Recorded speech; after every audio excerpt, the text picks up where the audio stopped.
Hey everybody, I'm live. This is John Hope Bryant, founder, chairman, and chief executive officer of Operation Hope. I'm in my home library, my home office library, and where I broadcast as consistently as I can from here. It's my home base station. This in the corporate office. Well, I have all of my offices that I happen to pop into for Operation Hope. I'm also CEO of Bryant Group Ventures. More importantly, today I'm the author of How the Poor Can Save Capitalism, Rebuilding the Path to the Middle Class, the solution for the 100%, not the 1%, not the 99%, the 100%, all of us. That's one of two books that's a bestseller in the world on economics by a person of African American descent, meaning me. Add your comments below. I see you signing in. Add your comments below. I will respond. Mark Love is the first, at least I've seen signing in. I see others streaming in. I'll respond to each one in kind. We'll talk about a real meaty topic today. I'm going to talk about a couple of things today. We're broadcasting live from Ebenezer Church, the old historic Ebenezer Church here in Atlanta, Civil Rights to Civil Rights, launching the Hope Global Forums channel, which is going to be partnered with a number of prestigious entities. I don't want to give too many details, but we're interviewing Ambassador Andrew Young, civil rights icon, Ambassador Andrew Young today, who is my mentor, my personal hero, the senior lieutenant in the civil rights movement with Dr. Martin Luther King Jr. And so many other accomplishments. Reverend C.T. Vivian, also a civil rights hero, both of them Presidential Medal of Freedom awardees. I try to get my girl Bernice A. King, Dr. Bernice King, but she's on travel today. At Ebenezer Church, in honor of, and I want to honor and say thanks to Reverend Warnock of Ebenezer Church for being such a friend and a collaborator in this movement of civil rights, connecting to civil rights. So anyway, sign in at 1 p.m. Eastern Standard Time on Hope Global Forums, not here, not on this channel. Go to Hope Global Forums, like that channel on Facebook, and watch it there. Right before the channel launches, I'll sort of ping you on that. I want to say thank you also to the friends from Macon, Georgia, where we opened a Hope Inside last week. Yeah, think about that. Last week, my days run together. They took me by the Harriet Tubman Museum. So I want to thank the Harriet Tubman Museum for their gifts that they gave me. As you guys can see, I love t-shirts and cups and mugs. If you haven't gone to the Harriet Tubman Museum in Macon, Georgia, you should. There's also an Otis Redding Museum there, and Otis Redding Foundation. That's where he's from. And thank you for the gifts from there as well. Okay, let's jump into this. This is a pretty important topic. So the first, I want to thank Natalie Cofield, who's an entrepreneur and a friend of mine, who pinged me on an article about how America's really missing out on economic growth because the minorities are not, there's not enough minority entrepreneurs in the marketplace. And the article showed in Fast Company that 72.3% of all job growth during the economic crisis recovery from like 2008 to 2012, I think it was the years, or 2014, were non-white entrepreneurs. So non-white entrepreneurs and small business owners in non-publicly traded companies, so privately held companies, non-white entrepreneurs, so minority business owners and entrepreneurs basically create 72% of all jobs in America during that time. So that flies in the face of all this crap from Donald Trump and other people who think that minorities are a problem. Obviously, we are a net asset. In fact, a good portion of the Fortune 500 founders are minorities. A good portion of the entrepreneurs coming out of Silicon Valley are minorities. America needs everybody in here in growing this economy. And women were an even greater portion within that of black entrepreneurs who were growing. Asian women were, I think, the #1 category. Latinos did well.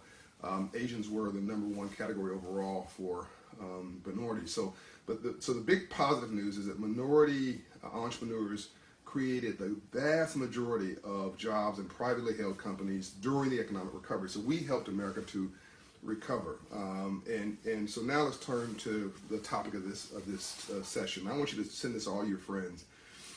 And when I look at the comments, and I try to look at all the comments, there have been thousands and thousands of comments. We have well over 3.5 million views for this Civil Rights Straight Talk series since I started it a couple months ago.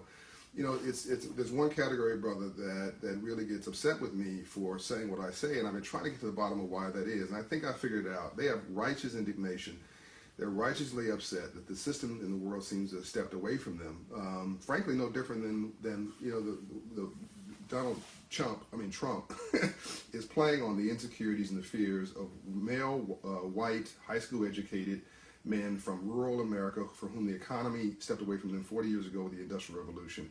And versus reinventing the economy in those small towns, they want to blame somebody. And so Donald Trump is pushing that pain button.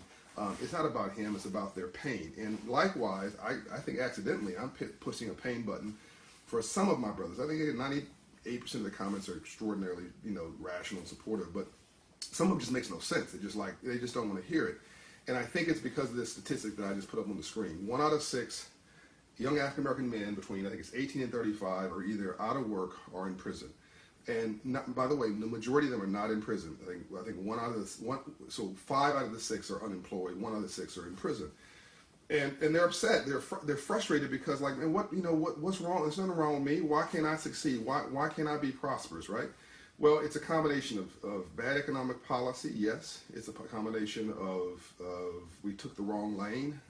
We signed on to gangster rap and thug culture and hip hop and all this stuff. Unfortunately, helped to make smart less cool and dumb more sexy. So for 20 years, it takes 20 years to change a culture. In the last 20 years, I keep saying we've made dumb sexy. We've dumbed down and celebrated it. And we've got to make smart sexy again. There was a time that if you were a trash collector, you wore a suit. No matter what, you could have been a housekeeper, but you wore a dress. I mean, you had a sense of dignity and self-respect, and you thought that education was your way out. You thought voting was a way to empower yourself. And we've sort of lost a lot of those natural values. Anyway, so public policy is one thing. Values in our community is another thing. The economy did change, and jobs did go offshore. But by the way, the Chinese didn't take your jobs. The Chinese and other folks are using computers and technology. So they're not using the 100 people who used to be in the factory in some small town or in the inner city of America. They're using like 3 people and a computer. So the world is changing whether we like it or not, right? So, the Industrial Revolution and the middle class jobs, the folks, you could have a high school education or less and still get a job paying you a decent living wage 30 years ago. That world has changed, right? So if you don't have a high school education, and really, today is not K through high school. It's not kindergarten through high school. It's kindergarten through college. Really, the really basic education today is K through college, right? The way you mitigate discrimination, racism, and folks who are bearing down on your life is to get an education. That's the number one thing. And don't have a child before 18 if you can, because to be unemployed, to drop out of school, to have a child before 18 is an economic death sentence. I mean, and what's worse is that you're visiting that poverty on your child. Because they're looking at you, at how you're behaving and decisions you're making, and they're modeling what you're saying and what you're doing. So you may not care about you, but care about the kid. So let me give you some good news. I think there's a way out for our young black men, and it's not crime, it's not mayhem, and all this other kind of crap, right? I think it's entrepreneurship. So let me tell you a quick story about NASCAR. NASCAR is a multi-billion-dollar business, but it came out of illegal activity. It came out of moonshiners in the Appalachian Mountains running moonshine, running alcohol illegally, brewing it and making it and running from the police. And they got so good at driving and getting away from the police that they realized there was no future in moonshine and running moonshine. There was no retired moonshine runners getting a pension. That they realized that they had to change their business plan, and so that became NASCAR. They figured out how to drive for a fee versus drive worse than free, drive getting penalized. And what we know is NASCAR today, it was really originally an illegal economic business called moonshine running in America. So these young men in the inner city can help America solve a big problem. By the way, I want to cite a book while I do this. So this book here, The Coming Jobs War, people ask me, what am I reading? This is one of the best books I've ever read. It's by my friend Jim Clifton, Operation Hope is mentioned in it, CEO of Gallup. Read this book. Read this book first, How the Poor Can Save Capitalism. I wrote this book, okay? And then read this book and understand how this economy works. So America needs 1 million startups a year, basically, startup businesses. For the last 5 years, for the first time in 40 years, we have more small business deaths in America than small business births. I'm going to repeat that. Every big business was first a small one. I'm going to do a whole piece on where jobs come from, just a separate video. But every big business was once a small one. Goldman Sachs was a guy named Goldman and a guy named Sachs. Walmart was Sam Walton with a pickup truck and a storefront. Ebony Magazine was, a young black entrepreneur who borrowed $500 from his mother. Every big business was once a small one. Black Enterprise was Mr. Graves with an idea, and I believe $500. Black Enterprise Magazine. So I want you to understand that the big businesses in this country came from little small businesses and entrepreneurs and ideas, right? So I talked about the lady yesterday who made a mop, made a magic mop. I think it's called a magic mop, right? Joy is her name. She's worth $50 million today. A mop, right? Just a bit, ladies, you're in the house, I can do this. This has got to be a better way of doing this, right? She just created a mop, got a patent, fought her way through it. It took, yes, 10 years for her to do it, but she's worth, $50 million a day, and she's creating jobs and opportunity. So I want you to think about becoming an entrepreneur. There's a million jobs, a million startups we need every year. America is lagging behind because we have 400,000 startups and 450,000 startup deaths. I'm going to repeat that. There are more small business deaths in America than small business births. For the first time in modern history, America's whole magic has been small business owners and entrepreneurs who grew businesses, created jobs, created middle class, blah, blah, blah. But for the first time ever, we've got more small businesses dying than small businesses giving birth. Imagine your block and you have 10 people in your block. 8 people are elderly, 80 people, 80 years old, and 2 people are 18 years old, just entering the job force. Can 2 people at 18 years of age sustain 8 people who are elderly and not working anymore? The answer is no. It's simple math, right? You need 8 people, or at least 6 people who are 18 years old, going into the workforce, educated, focused, who are getting a job and contributing to compensate for the 4 people in that same block who cannot work anymore or don't want to work, they want to retire, to be subsidized. That's the economics of our neighborhood. So we got too many young black men who, for a range of reasons, skills, they dropped out of school, then got a criminal record, whatever, the job, environment changed, they didn't keep up with it. Racism is real, discrimination is real, all that stuff is real. Whatever the mitigating factor was, they got left behind. And so now they're finding alternative ways to make money, which makes the matter worse, right? Because now the man has got you. Whoever the man is, you think the man is, the system has got you, because now they're even building private prisons to send you off there when you screw up, right? 22 governors, as recently as 5 years ago, 22 governors will tell you by reading and by 3rd grade reading and math scores how many prisons to build. I'm going to repeat that. As recently as 5 years ago, 22 governors in the U.S. could tell you by 3rd grade reading and math scores how many prisons to build, because they could tell who's going to drop out and then who's going to drop into prison. So I want you to feel this. I want the black entrepreneur men out here, right? Because black women are going to college, HBCU colleges.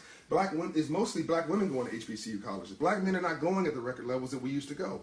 We have got to get our black men back in the game, and we can do it, right? So I want you to send this to every young black man you know. I'm not jamming you up. I'm not criticizing you. I'm telling you to take your life back. I'm telling you to become a contributor. I'm telling you to become a role model for your daughter or your son or your cousin or your brother. I'm telling you that you can make a difference, and you can do it by becoming an entrepreneur. Help to make America great again. Civil rights to civil rights. A new movement's not in the streets, it's in the suites. It's about creating jobs and economic opportunity. My friend Van Jones would say the best way to stop a bullet is a J-O-B, a job. If you can't get a job, create a job. 1 million startups a year is what we need. We have 600,000 that are not being manufactured, small businesses. You may not be able to get a job at IBM because of your criminal record or because your skills don't match, but you can create a job. You can become your own IBM. Okay, don't do high tech. Do low tech. Let's start something simple. You can become a barber and open a barbershop, maybe a mobile barbershop, an idea. You can become a notary. You can become a plumber. You can start a plumbing business. Don't just be a plumber. Start a plumbing business. The dude that comes and does my plumbing at the house, young African American, has his son with him, training him to start a business. But he's financing his whole family, their lifestyle, vacations, everything, running a plumbing business. So he's running around in what you might call a raggedy truck. But he's got more money and more wealth than the dude in the Mercedes next to him who's screaming Mercedes payments. Because he's the guy in the Mercedes working for somebody, is overtaxed, overstressed, financially stressed out, trying to play like somebody he's not. and he's got too much month and end his money. And unlike the entrepreneur, cannot change his income level because his salary is his salary. There's nothing wrong with a job. I love jobs, by the way. But the entrepreneur can create more or less income depending on how much hustle they have. My guy Cal Ross does a mobile detailing service. He does all my cars. Now he does my neighbor's cars because my neighbor saw him do my cars. And he does the cars around the street, around the corner. I tease him he don't have any time for me anymore. I wish I could remember his business so I could give him some love. But it's Cal Ross. Anyway, it's a car detailing business here in Atlanta. And, he takes care of his whole family because with this car detailing business, mobile car detailing business. You can sell Avon. Yeah, I said Avon. Okay. You can sell multi-level marketing. You can sell multi-level marketing products. There's a whole stream of them. You can start a Primerica life insurance franchise and get certified as a life insurance agent for $100. Did you just hear that? Primerica Life Insurance Company will sell you a franchise for $100 and help you get certified with an insurance credential. There are 25, 50, 100 business ideas you can start for next to nothing, 50 bucks, 100 bucks, and certainly less than $1,000. Apply yourself, apply some hustle, and don't get a job, create a job, and then create a job for others. And then you can change your neighborhood, change your community, change your life, get your dignity back, and then help lift our communities up. Because as I keep saying, only 500 credit score neighborhoods riot. 700 credit score neighborhoods don't riot. Middle-class neighborhoods have never rioted in America's history. Not a black middle-class neighborhood, not a white middle-class neighborhood, Latino, Asian, Indian, other. These 500 credit score neighborhoods, and credit scores are driven by not paying your bills and not being financially studious, which is driven by poverty and lack of education and lack of knowledge and not getting the memo from 1865, the Freedmen's Bank. I keep talking about that. So all this stuff is connected, and so when they got you in a 500 credit score neighborhood, you got poverty on top of poverty. If you hang around 9 broke people, you'll be the 10th. So I want to inspire you today to become an entrepreneur. I want to inspire a movement around civil rights and entrepreneurship in our urban inner city communities, and yes, white rural communities, because there's more poor whites in America than poor anybody else. But I want you to think about somebody you know. You say, well, I don't have any capital. Not true. The word capital comes from the Latin root word capitas, knowledge in the head. If you dropped out of school, I want you to encourage yourself or somebody you know to drop back into school. Go back to high school. Go back to trade school. Go to community college. Doesn't cost a lot of money to get a certified class in something at a community college. Get you a marketable skill. And I tell you, if you show up and you're a certified plumber, I don't care whether you're a black plumber, white plumber, orange plumber, Asian plumber. I want to know if you're a good plumber, right? And plumbers can make 6 figures. There's so many things that I run across on a daily basis. I was in South Africa. I needed somebody to fix my computer. My computer, I dropped some water on my Mac. I needed a certified Mac consultant to fix my computer, and I called around the hotel. In South Africa, there was nobody who did that. Well, you can take it to the Mac store. I don't want to take it to the Mac store. Well, you can wait 4 days and make an appointment. I don't have 4 days. I got to get on a plane tomorrow. I would have paid somebody top dollar. I mean, hundreds of dollars. Just for the service, and I'd have paid him another, whatever the equipment was. I would have paid up to, I hate to say this publicly, I would have paid over $1,000 to get my computer up and running because that was running my business. But nobody could do it. It was all the structure and all these policies and procedures, and ultimately I had to send the Mac back to the U.S. to have it fixed. And it was fixed, by the way, in 2 hours once I got it here. But a portable computer technician that works with 5 local hotels, and for business people who have emergencies on their computers, would get business overnight.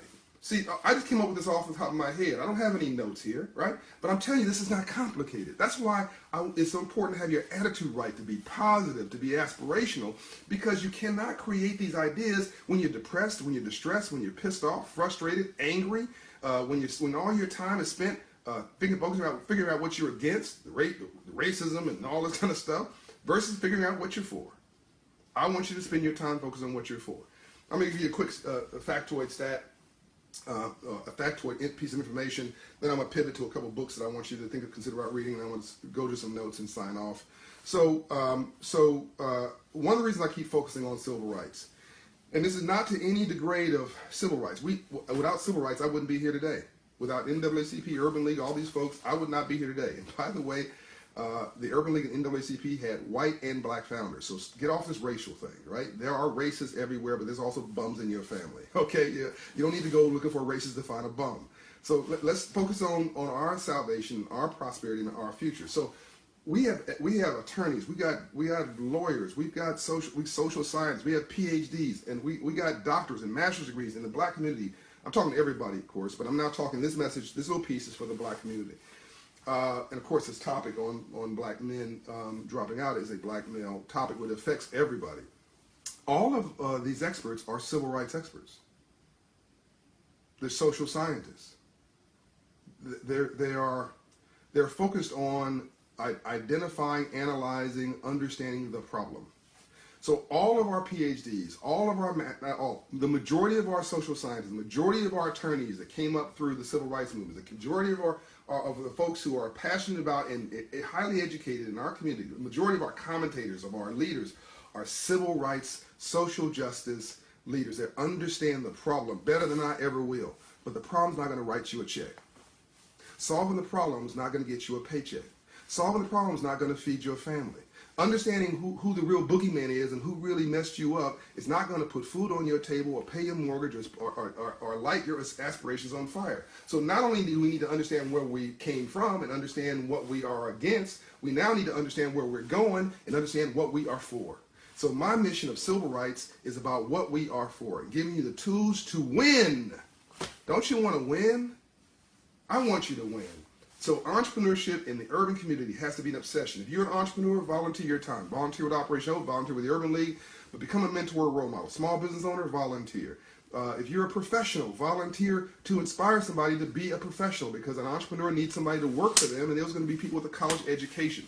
So whether you want to be an entrepreneur, whether you have to be an entrepreneur because you were incarcerated. By the way, I want to go into prisons and do a whole piece in the prison system, because these guys in the prison system got natural hustle and brilliant minds that have been misapplied, and I think they could become natural entrepreneurs. What do you think? I think that the folks in these urban inner city communities, these young black men, could be entrepreneurs. I think those in our penal system could be entrepreneurs, make their game legal and light their life up. Let me show you a couple books and go to some questions. This is Ambassador Andrew Young's book, An Easy Burden. I'm seeing him today in our interview. Yes, I read this big book. He's my mentor. The closest thing we have to Nelson Mandela alive today in the world. If you don't know this man, it's a sin for us not to know our history. Read about this man. He's alive today. He is a living legend. 130 honorary doctorate degrees. Read about this man. That's my book, Love Leadership. That's The New Way of Leading the Fear-Based World. Of course, I want you to read that. This is a book I'm in with my man Ben Jealous called Reach, about black men and about positive imaging. Get this book for somebody you love. Don't go buy your kid some toy they're going to break in 2 days. Buy them a share of stock for $20 and teach them about the stock exchange, or buy them a book for $20. And, reading is not just reading TMZ or reading a blog. Read a book, okay? We don't need 40 acres of mule. We need 40 books in the bank account. This is my girl, Susan Taylor, former editor of Essence. Can you see that all right?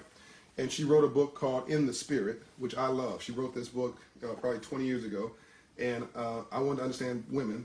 I failed, but I did understand myself better by reading this book, In the Spirit. It's a brilliant book about her life. This is my book, How the Poor Can Save Capitalism, of course that, and then of course I mentioned you the Job War. I got a whole library back here of books, and I read all the time. I want you to do. Okay, let's go to some questions. Stephen, franchise on point Williamson. Can you please help me where I can go to improve myself in Jacksonville, Florida? Yeah, we have a Hope Inside in Jacksonville, Florida. Go to operationhope.org, and I ask my staff to help you there. I agree, as Titholia speaks, I agree. I think young black men need entrepreneurship to change our communities. Thank you very much. We need a whole movement around entrepreneurship in these communities. I'm going to keep pounding on this. Gachiomo Mapis Shepkong. You're truly passionate. Thank you for caring about the race. I think about the race. I care about everybody else too. We're all the same. We're all one race. 99.9% of all DNA is precisely the same. I'm 71% Cameroon, 26% European. The rest is Asian, Indian, and other. Which means if I hate white people, I hate myself. If I hate black people, I hate myself. If I hate Africans, I hate myself. If I hate Latinos, Asians, and others, I hate myself, and so do you. There's no perfect race. There's nobody who probably is of mixed. It's probably 0.1% of people in the world who don't have some mixed race in their blood. So if you want to blow your mind, if you hate somebody, go do a DNA test. It costs $100. You'll find that you are probably mixed with the person you hate. So just stop it. Let's just put this stuff down and move forward. We're all God's children. Tithonia speaks, yes, she says. Karen Allen, thumbs up. Kyrie Gatlin, how do I get capital for my small business? I was mentioning that. I'm going to do a whole piece on capital for small business, but again, the first thing you have to do is get knowledge in your head. Go to our entrepreneurship and small business classes at Operational. They're free. And then things like the earned income tax credit, if you make less than $50,000 a year, you qualify. That is free money that you've earned that. And if you have you make $28,000 a year, like most people in Detroit as an example, and you have 2 children, you work, the government owes you probably $3,500 to $4,000. And if you haven't filed, it's retroactive for 3 years, that's $10,000. You can use that money to start a business. You can pay off your car note, pay off the mortgage in default, the stress in the families, all financial primarily, solve those problems, or take some of that money, put it in a savings account. Please start a savings account, ladies and gentlemen. Stop buying Starbucks every dang on day and smoking twice a day. You're killing yourself, and it's costing you $6,000 a year. You're actually paying yourself to die. If you make $36,000 a year and you spend $6,000 a year on Starbucks and cigarettes, which is Starbucks 3 times a week and 2 packs of cigarettes a day, that's $6,000 a year. You are literally taking 20% of your income, flushing it down the toilet, and you're killing yourself. So take that money, save it. You can make money 2 ways: make more or spend less. Take that money and put it in a savings account and use that to start your business. I started a business with mostly hustle, not capital, not financial capital.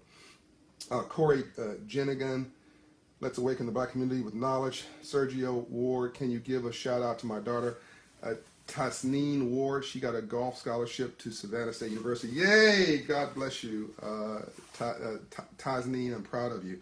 Brandon Rice, a young man in Pittsburgh, owning a healthcare company. Aspirations to own. Good job.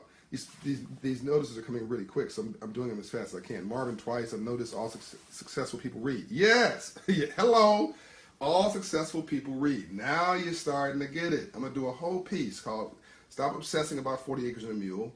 That was, history. We missed the boat on that. Start focusing on 40 books in a bank account. You want to hide something from a robber? Hide in a book, because robbers don't read. Okay. Keith James, how can we bring you to Wilmington, Delaware, and help what is known as Murder Town, USA? I'm 21 and trying to save my city, and I feel like I'm doing it alone. Oh, look, you're not doing it alone. Dr. King had 70 employees in the civil rights movement, 70, but had a whole budget of $500,000, $600,000, man.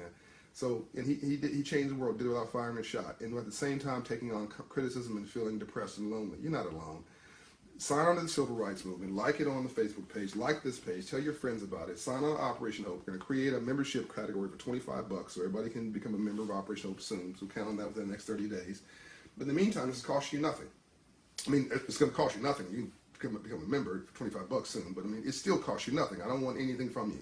But if you want me to come there, send a note to my office, one of my offices, formal request, and I'll try to work it into my schedule.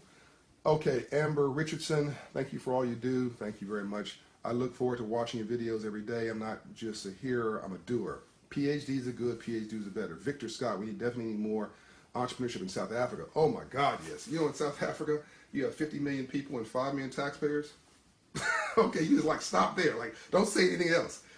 50 million people and 5 million taxpayers. They're talking about xenophobia and racial problems. No, it's poverty. People don't have a job, right? That's the problem. Nobody has a job. So, yeah, we need entrepreneurship in South Africa. I'm just checking my time because I've got to go do a recording soon at Ebenezer Church. So I'm going to sign off here. I'll answer the rest of the questions later. And I'm sorry if I didn't mention everybody's name. William Bosley, at which point in your career did you feel confident enough to consider yourself equipped to be a mentor? Wow, that's a good question. I'm not sure if I feel confident enough even now. I mean, I think it's sort of arrogant to think that you can mentor somebody, but I think that other people will see you as a mentor. I don't say I'm going to be somebody's mentor. Somebody said, will you mentor me? And it always surprises me and it humbles me. Ambassador Andrew Young says that men and women fail for 3 reasons: arrogance, pride, and greed. So I try to wear everything very softly and keep things very natural. I think the biggest compliment somebody can give me is just say, when I'm not looking around, to say, hey, John's just a natural, cool guy. He's just a nice guy, right? So that's a great compliment that I would appreciate somebody giving me when I'm not looking. I think just do you, right? Just do you and watch how you live your life. It may be the only Bible anybody else reads. Love you. Peace out. Got to go to the studio. See ya. I'll see you at Ebenezer soon.